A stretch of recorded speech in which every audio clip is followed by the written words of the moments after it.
비아 돌로로사의 의미. 누가복음 23장 23절에서 32절 말씀입니다.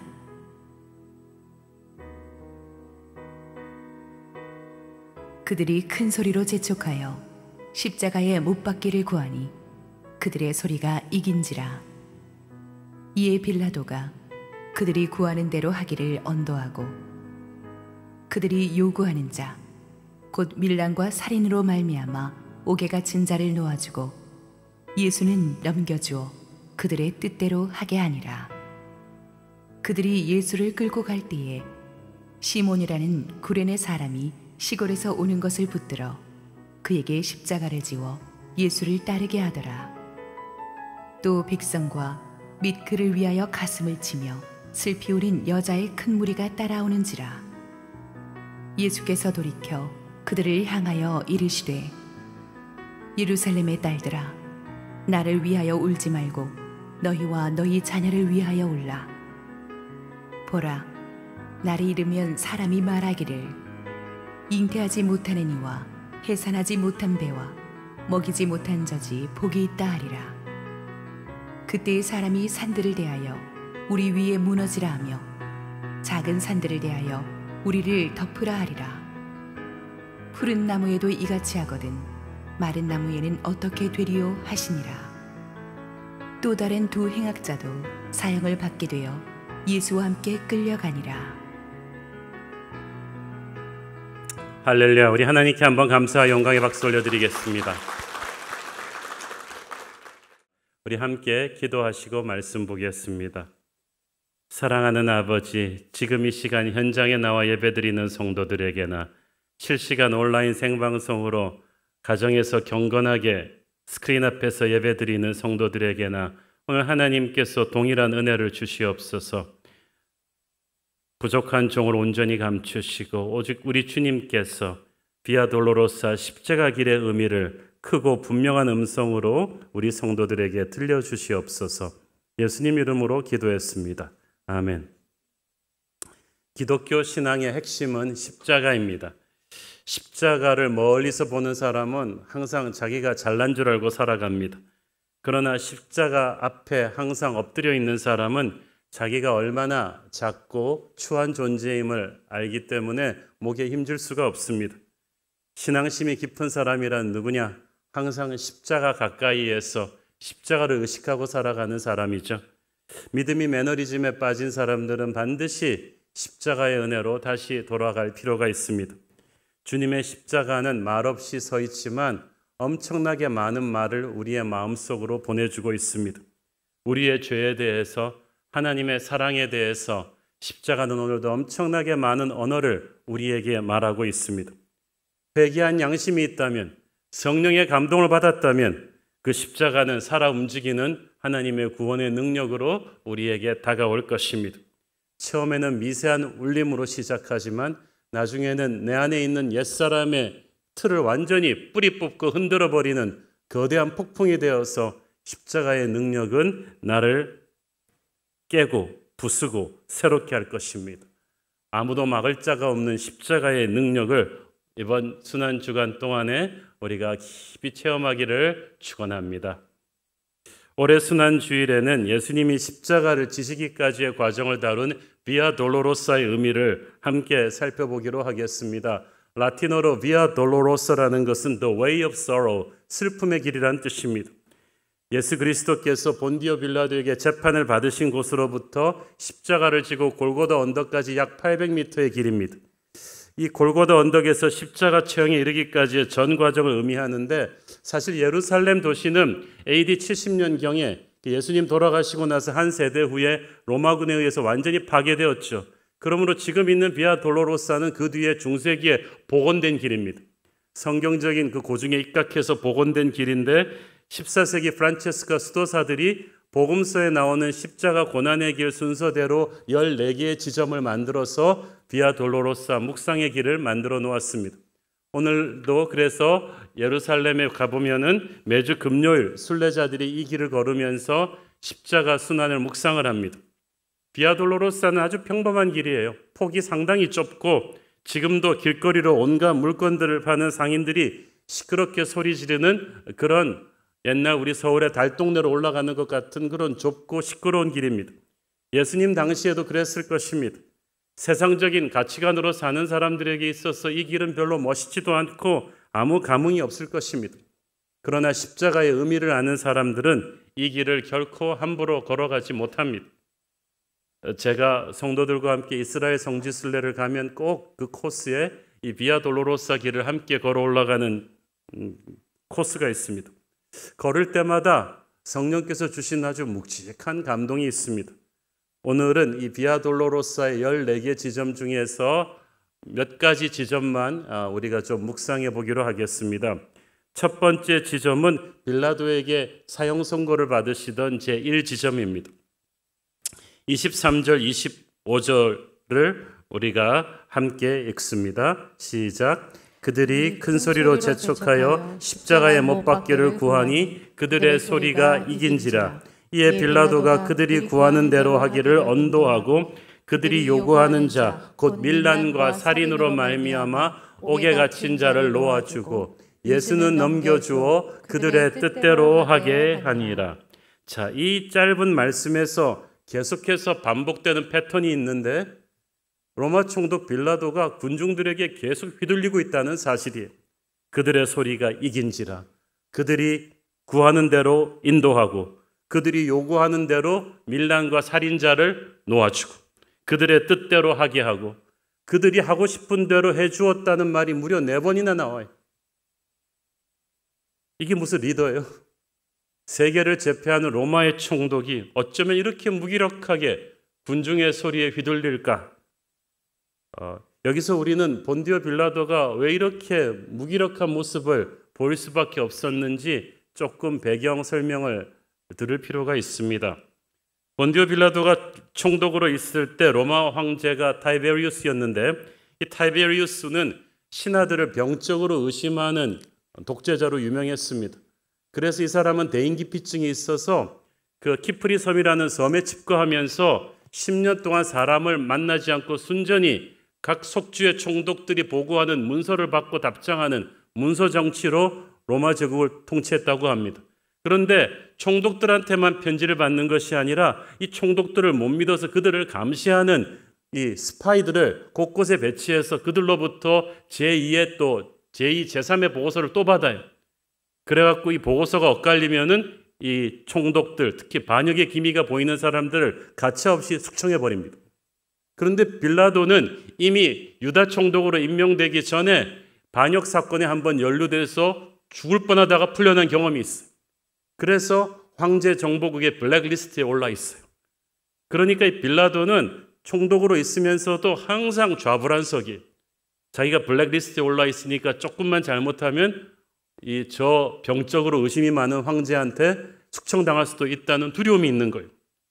빌라도 같은 이 고위공직자들이 힘이 있는 것 같지만 실은 그렇지 않아요. 속으로는 항상 사방의 눈치를 보고 있습니다. 자기보다 윗사람의 감시의 눈초리를 의식하고 자기를 질시하는 동료들의 눈초리가 두렵고 부하들의 눈초리가 의심스럽습니다. 또 민중의 눈치도 봐야 돼요. 여론조사에 따라서 그냥 하루에도 불안감이 왔다 갔다 하는 사람입니다.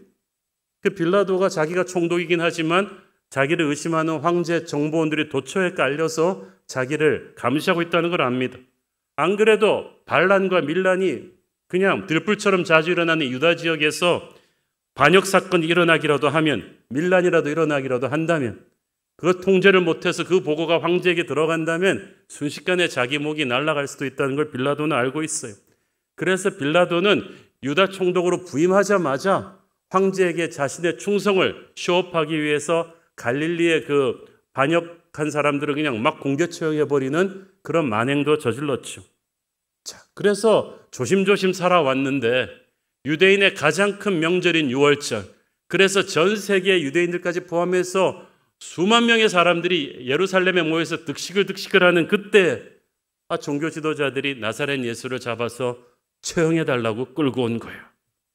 빌라도가 깜짝 놀라고 이 사람이 누구냐고 알아봤더니 나름 가는 곳마다 굉장히 군중에게 영향력이 큰 인물이에요. 빌라도는 난감해졌습니다. 지역사회를 딱 잡고 있는 이 종교 지도자들의 의견을 무시할 수도 없지만 또 이렇게 민중에게 지지를 얻고 있는 예수를 함부로 처형했다가 밀란이 일어나면 또 어떻게 해요? 그러니까 빌라도는 이럴 수도 없고 저럴 수도 없어서 굉장히 마음이 타들어갔습니다. 그래서 난처해진 빌라도는 예수님을 유대왕 헤롯에게로 보냅니다. 이건 유대왕이 판결을 해라. 약삭빠른 헤롯은 자기 책임이 아니라고 다시 빌라도에게 보냅니다. 빌라도는 다시 대제사장에게 돌려보냅니다. 예수님을. 너희들의 종교법정에서 해결하라. 어떻게든 책임 회피를 해보려고 하는데 제사장이 다시 빌라도에게 예수님을 돌려보내죠. 사형 집행은 총독만이 하실 수 있습니다. 그건 또 옳은 말이거든요. 그래서 빌라도는 도저히 이 상황에서 빠져나갈 수가 없게 되었습니다. 그래서 할 수 없이 예수님을 신문을 하는데 요한복음에 보니까 예수님을 신문하면서 빌라도는 충격을 받습니다. 평생 자기 앞에서 이렇게 담대하고 평화로운 사람을 처음 봤어요. 빌라도가 직감적으로 그래서 예수님의 그 케이스를 쫙 연구를 해보니까 마태복음에 보니까 빌라도는 대부분이 거짓 증인들이라는 걸 알았고 대제사장들이 예수님을 시기해서 이런 음모를 꾸몄다는 사실을 알아차렸다고 했어요. 그래서 백방으로 예수님을 석방시키려고 노력했다고 했습니다. 그렇지만 유대인 종교 지도자들은 예수님을 반역죄로 걸었어요. 로마 통치하에서 자기를 왕이라고 주장했으니 이건 반역죄다. 반역죄로 지역의 종교 지도자들이 걸었는데 이걸 총독이라고 해서 그냥 방변할 수는 없는 거예요. 명분이 필요해요. 명분이 뭐가 있을까 고민하다가 매년 6월절이면 총독의 권한으로 죄수를 한 명 그냥 방면하는 그 관습이 있지 않는가? 그 관습에 의거해서 예수를 놓아주려고 했는데 뜻밖의 상황이 흩어진 거예요. 그것을 예측한 종교 지도자들의 사주를 받은 민중이 그 관습대로 바나바를 놓아주세요.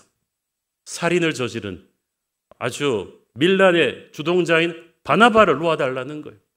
요즘으로 말하면 예수님을 처형하고 연쇄살인범을 놓아달라는 것과 마찬가지로 청중은 이성을 잃었어요. 이 청중이 바로 한때 예수님을 따라다니며 열광했던 오병이어 사건 때 열광하고 호산나를 부르짖던 사람들이에요.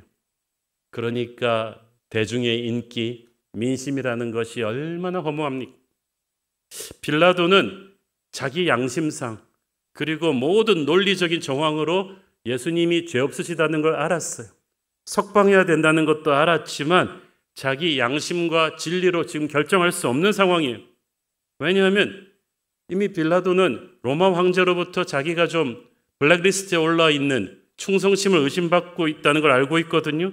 그러니까 대제사장들과 백성들이 이 빌라도의 약점을 알고 뭐라 그랬냐면 만약에 예수를 석방하면 당신은 로마 황제의 충신이 아닙니다. 와, 빌라도가 뜨끔한 거예요. 이 말이 만약에 황제 정보원들에게 들어가면 어떡하지? 난 죽었다. 이 말이 더 번져나가면 안 되는데 힘 있는 권력자도요. 세상의 약점을 잡히면 이렇게 됩니다. 마귀가 그걸 너무나 잘 알고 있어요. 여론을 조성하고 대중을 선동합니다. 빌라도의 양심이 고민하기 시작합니다. 누구든지 진리이신 주님 앞에 서면 양심의 눈을 뜨지만 그때부터 문제가 생겨요. 왜냐하면 양심대로 살 수가 없어요. 내 인생을 걸어야 되기 때문에 주님을 따를 것인지 말 것인지를 결정할 때 양심껏 결정하기가 너무 어려워요. 특히 빌라도처럼 가진 게 너무 많으면, 잃을 게 너무 많으면 결정이 어렵습니다. 결국 빌라도의 양심은 현실과 타협하죠. 결국에는 무너지고 맙니다. 양심에 따라서 진리에 입각해서 예수님을 방면한 것이 아니고 백성들의 눈치를 보고 로마 황제의 의심을 두려워해서 예수님을 십자가 죽음에 내주었습니다. 그리고 나서 자기는 아무 책임 없다고 손 털었지만 그게 손이 털립니까? 이것이 우리가 살고 있는 세상의 실체예요. 그런데 빌라도만 그런가요? 우리도 그래요. 무엇이 옳고 그르냐의 문제가 아니라 이게 지금 나한테 어떤 이득이 되는가가 중요합니다. 내가 살기 위해서는 양심도 진리도 버릴 수 있습니다. 살기 위해서 사람들의 눈치 위아래로 다 보다가 결국은 예수님께 등을 돌리는 빌라도가 바로 저와 여러분 안에 살아있지 않습니까? 세상에서 살아남기 위해서 사람들의 압박에 굴복합니다. 그래서 십자가의 주님 앞에서 눈을 질끈 감아버려요. 마귀에게 선동된 사람들의 눈치를 보는 거죠. 힘을 가진 빌라도 같은 사람들일수록 그래서 실상은 더 비겁한 거예요. 우리의 예수님은 거기에 비해서 얼마나 다르십니까? 우리는 빌라도를 보면서 세상의 가치관으로 사는 사람을 보죠. 예수님을 보면서 하늘의 가치관으로 사는 분을 봅니다. 예수님은 빌라도의 눈치를 보지 않으십니다. 대제사장들과 장로들의 눈치도 보지 않습니다. 선동돼서 이성을 잃고 날뛰는 군중을 보면서 겁먹지도 않으십니다. 거룩한 침묵과 움직일 수 없는 평안함으로 당당한 영적인 권위를 가지고 진리를 선포하십니다. 오히려 예수님 앞에서 빌라도가 어쩔 줄을 모르고 패닉하죠. 그러나 놀랍게도 죽음을 앞두고 있는 예수님에게는 재판관과 같은 담대함이 있습니다. 치열함이 있습니다. 진리로 사니까 성령이 충만합니다. 두려움이 없어요. 예수님은 십자가로 당당히 나가셨습니다. 저는 저와 여러분이 세상의 눈치 보고 사람들에게 휘둘리는 빌라도 같은 비겁자가 되지 않기를 바랍니다. 우리가 세상에 원하는 게 많으면 빌라도처럼 됩니다. 잃을 게 너무 많다면, 그것이 두렵다면 우리는 예수님에게 등을 돌리게 될 것입니다. 우리는 세상에서 큰 소리 치는 사람이 아니고 주님과 동행하는 사람이기를 바랍니다. 빌라도처럼 세상은 우리를 판단하려 할 것이지만 실제로 세상이 우리의 판단을 받게 될 것입니다. 십자가는 세상을 이기는 하나님의 능력입니다. 그러므로 이 비겁한 빌라도의 모습을 보면서 우리는 우리 안에 있는 빌라도를 죽여달라고 기도해야 합니다. 주님, 우리가 세상에서 살아갈 때 진리가 무엇인지 알면서도 세상이 두려워서 현실에 타협하려고 합니다. 십자가의 주님을 향해 등을 돌려버리는 우리의 비겁함을 용서하여 주시고 우리의 그 세상적인 두려움과 비겁함이 오늘 십자가 은혜 앞에서 산산이 부서지게 하여 주시옵소서. 빌라도는 이렇게 해서 간신히 살아남았지만 10년도 못 돼서 그 자리에서 물러나고 숙청당해서 쓸쓸한 죽음을 맞이합니다.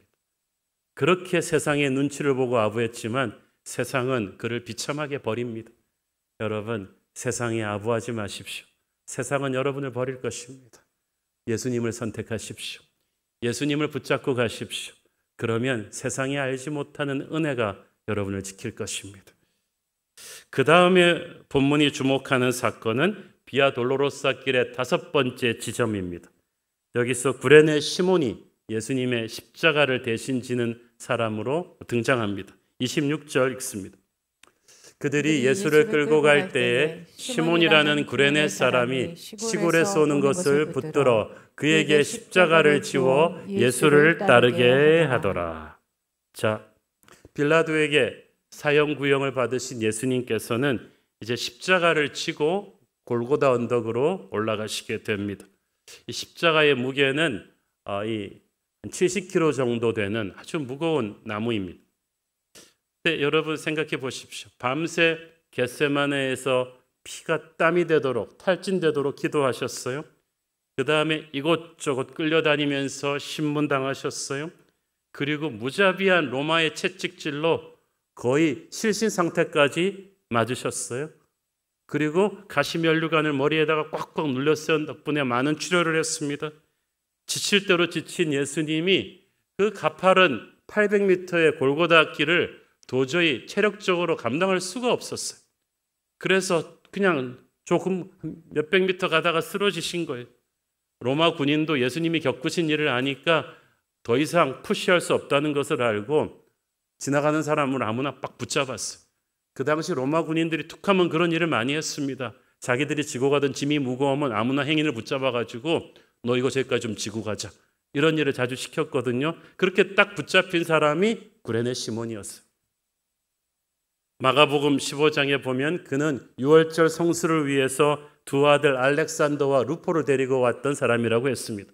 구레네 시몬은 먼 아프리카에서 온 사람입니다. 그 아프리카 먼 데서 길고 위험한 거리를 아들들 데리고 온 것으로 유월절 성수하러 온 것으로 봐서 그는 굉장히 신앙심이 깊은 사람이라고 추정됩니다. 근데 여기서 병사들이 그에게 십자가를 지워서 예수를 따르게 하더라고 돼 있죠. 이 말은 뒤에서, 예수님 뒤에서 십자가를 지고 가게 하더라는 뜻이에요. 그 로마 군병들이 예수님을 먼저 앞세우고 그 뒤에서 시몬으로 하여금 십자가를 지고 예수를 쫓게 했다는 것을 묘사하는 표현입니다. 자, 그러니까 이 시몬은 엉겁결에 차출돼 가지고 갑자기 자기 등짐을 내려놓고 예수님이 지시던 십자가를 엉겁결에 받아줬어요. 그리고 이제 걷기 시작하는데 앞에서 비틀비틀 걸어가시는 피와 땀에 엉긴 예수님의 모습을 보았을 것입니다. 3년 전에 저는 이 순환절 설교에서 이 구레네 시몬의 이야기를 자세히 다룬 적이 있습니다. 그것을 다시 한번 이 시간에 압축해서 설명을 드리겠습니다. 요즘 뭐 타임슬립 드라마들도 많이 나오는데 눈을 감고 한번 타임슬립해서 여러분 그 2000년 전에 그 비아 돌로로사 길로 돌아가서 여러분이 아이들 데리고 예배 왔다가 로마 병사에게 차출된 시몬이라고 생각을 해보십시오. 기분이 어떻겠습니까? 여러분이 방금 넘겨받은 십자가는 조금 전까지 주님이 지셨던 십자가예요. 그 십자가를 지고 가는 여러분의 어깨와 손과 얼굴에는 조금 전까지 주님이 흘리셨던 보혈과 땀이 그대로 묻었을 것입니다. 인류 역사에서 주님의 보혈에 그대로 자기의 얼굴과 어깨를 맞대본 사람은 구레네 시몬이 유일합니다. 십자가의 보혈이 나를 적시는 경험. 처음에 시몬은 몰랐을 것입니다. 자기가 지고 있는 이 십자가의 무게가 얼마나 엄청난 것인지를, 온 인류의 죄가 그 십자가에 담겨 있어요. 지금 눈에 보기에는 시몬이 예수님의 십자가를 대신 지고 가는 것 같지만 실은 주님께서 자신의 죄를 대신 지고 가신다는 사실을 시몬은 나중에 알게 되죠. 시몬은 잠깐 예수님의 십자가를 대신 졌을 뿐이지만 그 십자가에 못 박히진 않았어요. 주님의 십자가에는 주님이 못 박히셨습니다. 시몬은 몰랐을 것입니다. 지금 자기 앞에서 비틀거리며 걸어가고 계시는 그분이 만군의 여호와 바로 하나님의 아들이시라는 것을, 천지를 창조하신 그 절대적인 하나님의 아들이 스스로 추락해서 이 고통스럽고 수치스러운 길을 택하셨다는 것을, 그의 사랑의 넓이와 높이와 깊이가 얼마나 크다는 것을, 자기가 얼마나 고귀한 분의 십자가를 대신 졌는가를 나중에 알게 되죠. 시몬은 몰랐을 것입니다. 조금 전까지 그 십자가에 묻어 있다가 지금은 자신의 몸에 묻어오고 있는 주님의 보혈이 얼마나 고귀한 것인지, 피 흘림이 없이는 죄사함이 없다고 했는데 그 주님의 보혈이 자기의 죄뿐 아니라 인류의 모든 죄를 씻어내는 능력의 보혈입니다. 그 보혈에는 우리를 죄에서 자유케 하고 우리를 모든 병에서, 병든 몸과 마음을 치유할 능력이 있습니다. 그 보혈에는 우리를 칡넝쿨처럼 감고 있는 죄의 근세를 끊어내는 능력, 마귀의 능력을 철수시키는 능력이 있는 거예요. 바로 구레네 시몬이 지금 체험하고 있는 주님의 보혈이 그런 것이었습니다. 시몬은 그 피가 하나님 아들의 보혈이었다는 것을, 그 피의 은혜로 자기가 구원받았다는 것을 나중에 알게 되죠. 나중에 얼마나 울었을까요? 비아 돌로로사 800m 길의 후반부 적어도 400m 이상을 구레네 시몬이 주님의 십자가를 지고 주님의 뒤를 따라 걸었을 것입니다. 자, 여기서 중요한 것은 주님의 십자가를 진 그 십자가의 무게가 아니라 시몬이 바라보는 예수님이에요. 여러분이 주님의 십자가를 지고 갈 때 이 십자가 무거워라고 쉽고 생각하면 힘들지만 이 십자가를 지시는 우리 주님을 바라볼 때는 보는 게 달라지죠. 그 시간 동안에 구레네 시몬은 어깨는 십자가를 지고 눈은 앞서가시는 예수님을 보는데 그때 저는 그에게 성령이 임했으리라고 믿습니다. 자기 가슴 속에 있는 모든 상처와 아픔과 미움과 불안함과 두려움이 다 씻겨나가는 것을 느끼는 거예요. 제가 대학생 때 시몬 이야기를 상상을 해서 한번 단편 소설 비슷한 걸 써본 적이 있는데 정말 그랬을 것 같아요. 저는 그 시간에 주님의 보혈을, 십자가를 지면서 체험하는 시몬의 가슴에 성령이 역사하셨다고 믿습니다. 그 은혜의 실체는 나중에 알게 되죠. 그러나 그는 평생 못 잊을 성령 체험을 그날 한 것입니다. 이 구레네 시몬처럼 우리들도 어느 날 갑자기 준비 없이 자기 뜻과는 달리 엉겁결에 억지로 주님의 십자가를 지게 되는 경우가 있어요. 구레네 시몬이 그날 아침에 일어났을 때 알았겠어요? 여러분 잘 들어보세요. 내가 앞으로 2000년 기독교 역사에 길이 남을 일을 오늘 하게 될 것입니다. 이 일을 위해서 내가 이때까지 좀 PT도 받고 바디빌딩도 하면서 주님의 십자가를 질 만한 사람으로 나를 준비시켰습니다. 자, 사진사들 대기하시고 이렇게 했을까요? 아니잖아요.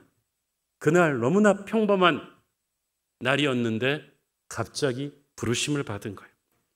처음에 십자가를 졌을 때는 이런 생각했을 수도 있어요. 야, 이 많은 사람 중 하필 내가 재수없이 걸려가지고 내가 이게 뭔 고생이야 라고 생각했을 수도 있어요. 힘들다고 생각하며 처음에는 좀 투덜거렸는지도 모르겠습니다. 그러나 십자가를 지고 주님의 뒤를 따라가면서 이상한 거룩함이 시몬을 감싼 거예요. 우리도 그래요. 못 모르고 엉겁결에 진 십자가인데 성령께서 십자가를 진 사람에게만 보여주기 시작하는 은혜가 있다는 거예요. 십자가를 멀리서 관망할 때는 전혀 느끼지 못하던 어떤 뜨거운 하나님의 눈물과 은혜와 기름 부으심이 흘러드는 거예요. 주님이 지셨던 십자가에 묻었던 주님의 보혈이 자신에게 묶여진 시몬처럼 주님의 보혈이 우리를 적시기 시작할 때 우리의 가슴이 뜨거워지기 시작합니다. 십자가의 보혈을 가까이서 체험하면서 가슴이 냉담한 사람은 아무도 없어요. 우리를 위해 돌아가신 그 사랑의 엄청난 감동이 비로소 우리 안으로 스며 들어오는 거예요. 시몬은 나중에야 그 은혜의 힘을 알게 되죠. 구레네 사람 시몬이 단순히 힘이 세고 체격이 좋아서 십자가를 지게 되었을 거예요. 시몬이란 응답하셨다는 의미로 선택됨을 뜻합니다. 로마 군병들에 의해 그날 차출된 시몬은 우연히 걸린 게 아니에요. 하나님이 만세전부터 선택한 사람이에요. 그래서 주님 십자가를 지게 된 거예요. 우리도 마찬가지예요. 주님의 십자가를 지고 사역한다는 것은 주님의 십자가를 지고 주님의 뒤를 따르게 되는 건데 이게 우연으로 걸린 사람 아무도 없어요. 우연인 줄 알았겠죠. 그렇지만 하나님의 자녀에게 우연이 어디 있어요? 섭리가 있을 뿐이지. 예정이 있을 뿐이에요. 우리가 엉겁결에 사고처럼 십자가를 졌다고 생각하죠. 하나님이 부르신 거예요. 선택하신 거예요. 이 십자가를 엉겁결에 지을 때는 휘청했는데 가면서 여러분에게 성령이 임할 것입니다. 십자가를 뺀질하게 빼고 도망간 사람은 절대 느낄 수 없는 뜨거운 게 있다니까요. 이 십자가를 지고 많이 울게 될 것입니다. 이 십자가를 지고 하늘의 기름 부으심을 체험하게 될 것입니다. 저같이 부족한 사람이 목사가 된 것도 뒤돌아보면 마치 구레네 시몬 같아요.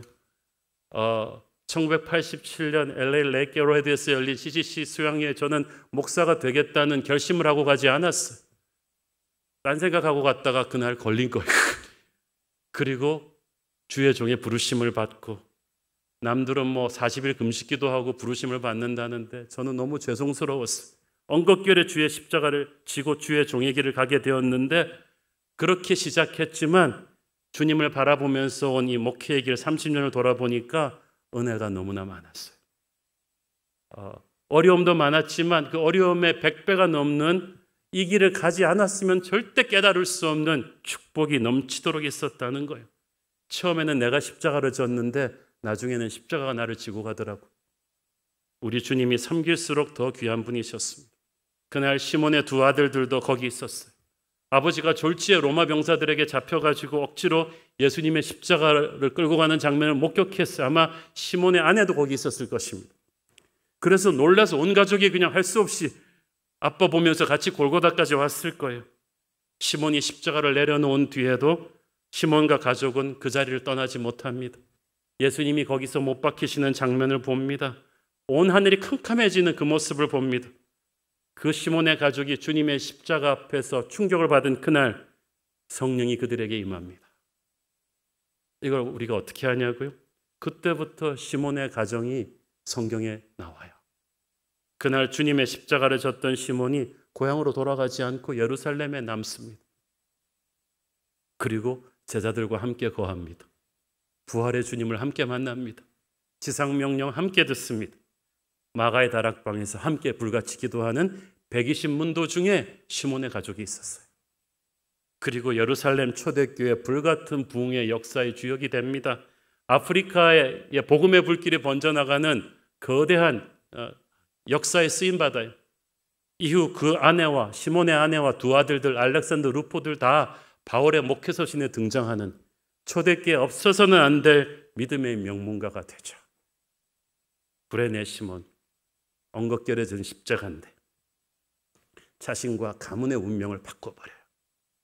여러분, 주님의 부르심을 받는 그 십자가를 기쁘게 지십시오. 갈등하지 마세요. 그 길에서 여러분은 은혜를 받을 것입니다. 많은 사람들이 여러분 목사가 되는 것만이 십자가가 아니죠. 주일학교 교사가 되는 것, 교회에서 섬기는 작은 직분 하나도 주님을 따라가는 십자가를 지는 거예요. 십자가만 생각하면은 힘이 드는데 예수님을 생각하십시오. 그 예수님을 바라보면서 그 십자가를 지고 가면은 순종한 사람만이 체험할 수 있는, 구레네 시몬만이 체험할 수 있는 은혜가 있다니까요. 중간에서 포기하면 안 되는 거예요. 자, 제8지점 갑니다. 27절, 28절 읽습니다.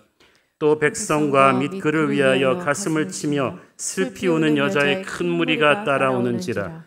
예수께서 돌이켜 그들을 향하여 이르시되 예루살렘의 딸들아, 나를 위하여 울지 말고 너희와 너희 자녀를 위하여 울라. 자, 예수님을 십자가에 못 박으라고 선동한 지도자들과 그들에게 선동당한 군중들과 비겁한 빌라도만 있었던 게 아니에요. 예수님의 죽음을 진심으로 애통해하면서 끝까지 십자가를 따라온 사람들이 있었어요. 누가는 여자의 큰 무리가 따라왔다고 말합니다. 역시 여자분들이 의리가 있는 것 같아요. 그런데 그 당시 여성들은 남성들에 비해서 형편없이 무시당하던 사람들이었거든요. 그런데 예수님의 은혜를 체험했기 때문에 끝까지 따라온 거예요. 이 중에 귀신 들렸다가 치유받은 막달라 마리아도 있고요. 병을 고침받은 혈류병 앓던 여인도 있었고요. 수많은 은혜를 받은 여인들이 그 은혜의 힘으로 담대하게 십자가 끝까지 쫓아온 거예요. 제자들도 도망가 버렸는데 예수님의 제자로 엮일까 봐 은혜를 체험한 사람은 담대해요. 십자가를 끝까지 쫓아오는 거예요. 그리고 예수님을 곁을 지킵니다. 그런데 예수님께서 그들의 눈물을 보면서 말을 하십니다. 나를 위해 울지 말라고 하셨어요. 이것은 너희들이 내 은혜에 고맙고 나를 사랑해서 내 죽음을 슬퍼해 주는 건 고맙지만 이 십자가 죽음을 감정적인 눈으로, 연민의 눈으로만 바라봐서는 안 된다는 거예요. 십자가에는 그 이상의 의미가 있다는 뜻입니다. 너의 자녀들을 위해서 울라고 하셨습니다. 이것은 첫 번째로 예수님 돌아가신 뒤에 AD 70년에 유대 예루살렘이 로마군에 의해서 멸망당할 그 재앙을 예언하신 거예요. 그때 그 재앙의 피해자가 될 너의 자녀들을 위해서 울라는 뜻이지만 더 중요한 영적인 의미는 이거예요. 이 십자가는 인류를 위한 하나님의 사랑의 마지막 초대장이다. 이 십자가에서 마저도 등을 돌리게 되면 그 다음부터는 심판이 될 것이다. 그래서 이 십자가는 하나님의 마지막 초대장이기 때문에 너희들은 이 십자가를 단순한 감정적인 눈물로 접근하지 말고 하나님의 인간을 향한 사랑의 마지막 피날레 초대장으로 보고 이 십자가를 엄중히 받아들여라. 이 십자가 사랑을 외면하는 사람들을 위해서 울어줘야 된다. 그런 마음으로 전도하고 세계에 복음을 전해야 되는 거다. 그렇습니다. 십자가 그 다음에는 심판이에요. 하나님에게도 더 이상의 카드는 없습니다. 그래서 우리는 십자가를 보면서 전도의 열정을, 선교의 열정을 다시 한번 불태워야 되는 줄로 믿습니다. 마지막으로 보면 오늘의 본문에서 예수님이 두 행악자와 함께 끌려가셨다. 행악자는 크리미널, 범죄자란 뜻이죠. 32절 봅니다. 또 다른 두 행악자도 사형을 받게 되어 예수와 함께 끌려가니라. 굳이 이 십자가에 처형할 정도의 범죄자면은 굉장한 반란의 우두머리이거나 아니면 살인 강도들이 많습니다. 굳이 그날 예수님과 함께 이 사람들을 사형 집행한 까닭이 무엇이겠어요? 그들은 예수님의 육체를 죽일 뿐 아니라 명예를 죽이려고 했던 거예요. 봐라, 저 사람 저 살인 강도와 같은 부류다 하면서 예수님의 명예를 실추시키려고 했습니다. 여러분, 우리의 명예가 훼손당할 때 정말 죽고 싶죠. 우리는 항상 잘 나가는 사람들과 한 등급으로 평가받고 싶잖아요. 우리 애가 왜 좋은 대학에 가야 돼요? 명문대 출신의 그 부류로 평가받고 싶어서 그래요. 왜 우리가 무리해서 좋은 동네, 좋은 아파트 살고 좋은 차를 몰고 그러려고 그래요? 사람들한테 우리는 VIP급이다. 그 대우를 받고 싶은 거잖아요. 그 누구도 세상에서 천대받는 사람들의 같은 부류에 섞어서 평가받고 싶어 하지 않는 거예요. 그런데 사람들이 그렇게 생각하는 건 자기 자신에 대해서 자신감이 없기 때문이에요. 그런데 하늘과 땅을 다 가지신 예수님께서는 살아계셨을 때도 가장 천대받고 연약한 사람들과 함께 계셨어요. 그런데 죽으실 때도 종교 지도자들은 예수님의 명예를 실추시켜서 살인 강도와 같은 급으로 취급하려고 했습니다. 그러나 세상이 아무리 그렇게 해도 하나님은 예수님을 모든 이름 위에 뛰어난 이름으로 올려주셨어요. 여러분, 그렇기 때문에 세상의 평가에 너무 전전긍긍하지 마십시오. 때로는 억울한 욕을 먹을 수도 있고 악플이 달릴 수도 있고 여러분의 명예를 잠시 실추시킬 수도 있겠습니다만은 여러분이 하나님 안에 굳건히 머물러 있는다면 하나님이 여러분의 얼굴을 높여주실 것입니다. 결코 하나님이 예수님의 명예를 실추시킨 채로 놔두지 않았듯이 여러분의 명예도 지켜주실 거예요. 십자가는 그런 하나님의 영광이 있는 것이에요. 여러분, 비아 돌로로사를 묵묵히 걸어가신 예수님을 보면서 우리는 무엇을 배웁니까? 우리는 하나님의 뜻이 무엇인지를 알기 원하고 하나님의 뜻대로 살고 싶다고들 합니다. 그러나 당장 우리 인생에 고통이 닥친다면 어떻게든 그것은 피하려고 기도합니다. 어떻게든 고통을 우회하거나 경감시킬 수 있는 길이 있다면 그것이 하나님의 뜻이라고 믿고 싶어요. 그러나 하나님의 뜻이 십자가라면 어떻게 합니까? 우리는 그 뜻을 의연하게 받들 수 있습니까? 우리 크리스찬들이 툭하면 저는 예수님 닮고 싶습니다 라고 말합니다. 근데 가장 예수님 닮는 길은 주님의 십자가를 따라가는 것입니다. 오늘 구레네 시몬이 걸어간 그 길이에요. 예수님은 십자가의 고통을 우회하거나 가볍게 줄이려고 하지 않으셨어요. 우리 같으면요 효율적으로 할 거예요. 어디 레고 같은 십자가를 만들어가지고 조립형 십자가, 길도 조금 컨테이너에 실어서 십자가를 골고다로 좀 운반하는 방법은 없는 것인지, 주님의 십자가의 멸시와 고통과 죽음을 주님은 있는 그대로 받으셨어요. 그리고 그 뒤에 부활의 영광을 누리셨어요. 근데 우리가 사는 세상이 워낙 편하고 빠른 것만 추구하는 세상에 살다 보니까 우리는 하나님의 일도 너무나 편하고 빠르고 쉽게 하려고 합니다. 어떤 목사님이, 젊은 목사님이 그 질문하는 거 들었어요. 어떻게 하면 교회가 부흥할 수 있습니까? 저 표정을 보니까 어떻게 하면 단시일 내에 부흥할 수 있습니까? 그 말을 물어보는 것 같아요. 교회 부흥의 왕도가 어디 있습니까? 십자가의 길을 그냥 가는 거죠. 하나님께서 주시는 은혜예요. 우리는 십자가를 건너뛰고 부활로 가려고 하는데 그것은 하나님의 영적인 법칙이 아닙니다. 우리는 예수님이 가신 길을 따라가는 제자들입니다. 제자라면 십자가의 고통을 경감시키거나 오해하려고 하면 안 되죠. 십자가를 제대로 지지 않으니까 부활의 영광이 없는 거예요. 십자가를 자꾸 피하려고 하니까 오늘날 교회의 능력이 폭발하지 않는 거예요. 십자가의 보혈의 나를 깊이 잠기지 않으니까 마귀가 우리를 우습게 보는 거예요. 우리의 기도도 예배도 십자가의 보혈을 통해서 강해지는 건데 십자가를 빼버리고 하는 기도와 예배를 누가 두려워합니까? 하나님의 뜻은 우리가 십자가를 피하는 것이 아니라 십자가를 견뎌서 십자가를 통해서 승리하는 것입니다. There is no other way. 다른 길은 없어요. 영적 지도자가 된다는 것이 무엇일까요? 예수님의 십자가를 더 깊이 따라가는 거예요. 많은 한국 교회 성도들이, 남자 성도들의 꿈이 장로가 되는 것입니다. 그런데 제가 우리 교회 장로 임직 받기 전에 피택 장로분들에게 꼭 말씀드리는 것이 있습니다. 여러분은 이제 순교자의 길을 가게 되는 것입니다. 전쟁이 나면 목사와 장로가 교회를 위해서 가장 먼저 죽습니다. 지금까지 받았던 영적 공격의 10배를 받는다고 생각하면 되고, 지금까지 했던 겸손의 10배를 더 엎드려야 되고, 지금까지 졌던 십자가와는 비교도 안 되는 십자가를 지고 끝까지 가는 것, 그게 장로 되는 거고, 그게 권사 되는 거고, 그게 직분자 되는 것입니다.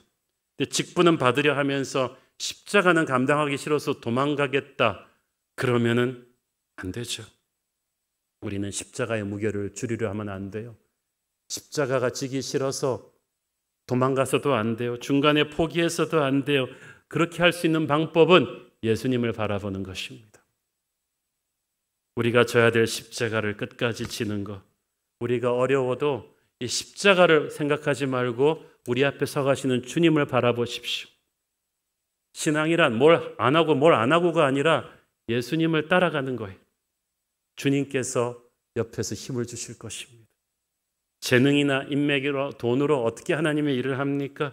자기 열심으로도 못합니다. 오직 십자가의 보혈을 통과한 사람만이, 오직 주님의 십자가를 지고 변함없는 사랑으로 주님에게 시선을 꽂고 따라가는 구레네 시몬의 신실함을 가진 사람만이 우리는 부활의 영광에 참여하게 될 것입니다. 저와 여러분에게 그런 축복이 있게 되기를 축원합니다. 기도하겠습니다. 주님 은혜를 감사합니다. 오늘도 우리가 가볍게 생각했던 십자가는 너무나 큰 무게로 우리에게 다가옵니다. 우리의 경박하고 요령주의 신앙을 용서하여 주시고, 주님의 십자가를 지고 따라갔던 구레네 시몬처럼 엉겁결에 시작한 부르심의 길이지만 후회함이 없습니다.